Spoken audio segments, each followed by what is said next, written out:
In this video, I will show you exactly how to organize your media library by managing asset folders in Google Flow. When you are working on a large project, your workspace can get cluttered very quickly, so knowing how to tidy up your files is a total game changer for your workflow. To get started, take a look at the vertical sidebar on the left side of your screen. Look for the little folder icon which represents your assets, and give that a click to open up your entire media library. This is where all your uploaded photos and video clips live. Now, one of the best ways to stay organized is to group similar items together. To do this, simply click the New Folder button located right at the top of the panel and give it a clear name that makes sense for your project. Once your folder is ready, organizing your files is incredibly intuitive. You can just click and drag any specific video clip or photo directly into the folder you just created. However, if you have a lot of files to move, you do not have to do them one by one. Instead, you can save a lot of time by using the bulk move feature. Just hold down the Control key, or the Command key if you are on a Mac, and select all the files you want to move at once.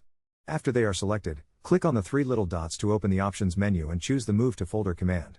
This allows you to pick your destination and clean up your workspace in seconds. By following these simple steps, you will keep your project assets perfectly sorted. Thanks for watching.